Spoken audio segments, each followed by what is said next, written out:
देखिए, करहल में और भौगांव में उत्तर प्रदेश के मुख्यमंत्री ने मीटिंग की थी और मैनपुरी, इटावा, फिरोजाबाद, एटा यहाँ के अधिकारियों को धमकाया था हेलीपैड पे कि अगर मैनपुरी सीट न जीती तो आप लोग जिले में कलेक्टर और एसपी नहीं रह सकते।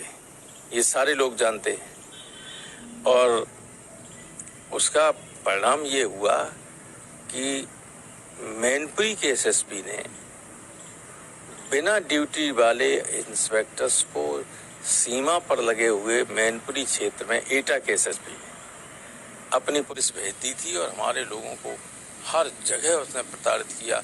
पकड़ के कुरावली थाने में दे जाते थे ताकि यहाँ की पुलिस जाके उनको जेल भेज दी। हमारे ब्लॉक प्रमुख कुरावली को चुनाव वाले दिन रहीने दिया, जेल भेज दिया, जमानत भी नहीं मिल सकी। ऐसे बहुत सारे लोग थे। तो ये सारी जातियां थीं। हालांकि इलेक्शन कमीशन ने, मैं जब मिला था उसके बाद कुछ मुद्दों पर जो मैंने तथ्य दिए थे उसके आधार पर जवाब तलब भी किया था इटावा और मैनपुरी के प्रशासन से। उसका असर भी हुआ था और जो सामान्य अधिकारी थे वे फिर जो एक तरफा कार्रवाई कर सकते थे ऐसा उन्होंने किया नहीं। सर, डिम्पल यादव ने पिछले सारे रिकॉर्ड तोड़ दिए हैं। जिस तरह से जीत की तरफ अग्रसर हैं, लाखों की वोट्स उन्हें मिले हैं और जो डेस्टिनेशन है वो 3 लाख से ऊपर जा सकता है। देखिए, 91 से लेके लगातार नेताजी यहाँ से एमपी थे। नेताजी देश के बहुत बड़े नेता थे। उनकी मृत्यु के बाद सारी दुनिया ने देखा कि वो क्या चीज थे। उनकी सीट थी, वो 24 के लिए एमपी थे, 24 तक के लिए। दुर्भाग्य से उससे पहले उनकी मृत्यु हो गई और उसी सीट पर उतने ही टाइम के लिए अब ये उपचुनाव हो रहा था।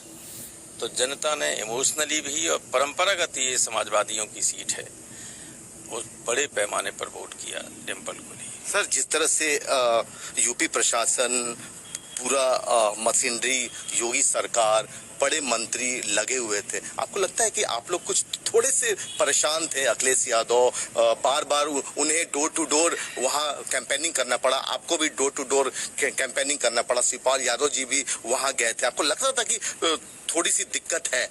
देखिए, जीत के बारे में हम लोगों को पहले दिन से किसी तरह का कोई संदेह नहीं था, लेकिन हमारा मतदाता जिस तरह से प्रशासन और मंत्रियों का दबाव था उसके डर में, झांसे में ना आ पाए, इसलिए हम लोगों का जाना उनके बीच में जरूरी था। इसलिए उनका मनोबल बढ़े रहे। दरोगा गाली दे या कुछ और करे, अधिकारी कहें, और उत्तर प्रदेश का एक मुख्यमंत्री तो अभी सुबह ही उसने ट्वीट किया था कि ये नतीजे 24 के चुनाव की दिशा तय करेंगे। उसके बाद डिलीट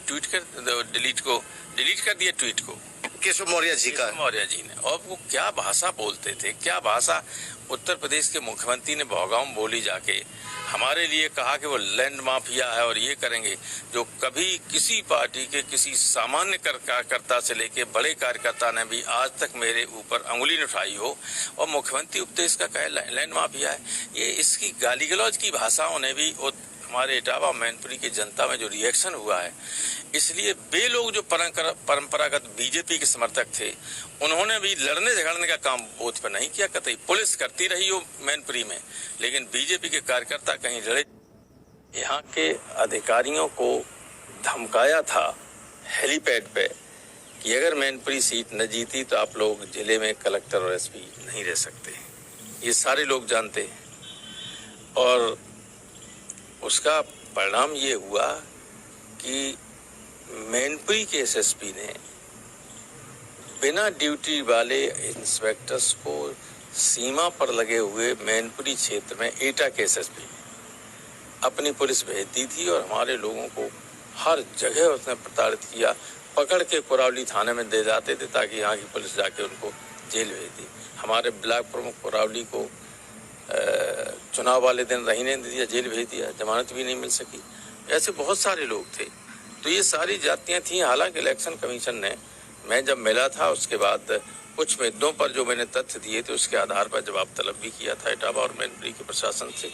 उसका असर भी हुआ था और जो सामान्य अधिकारी थे वे फिर जो एक तरफा कार्रवाई कर सकते थे ऐसा उन्होंने किया नहीं। सर, डिम्पल यादव ने पिछले सारे रिकॉर्ड तोड़ दिए हैं। जिस तरह से जीत की तरफ अग्रसर हैं, लाखों की वोट्स उन्हें मिले हैं और जो डेस्टिनेशन है वो 3 लाख से ऊपर जा सकता है।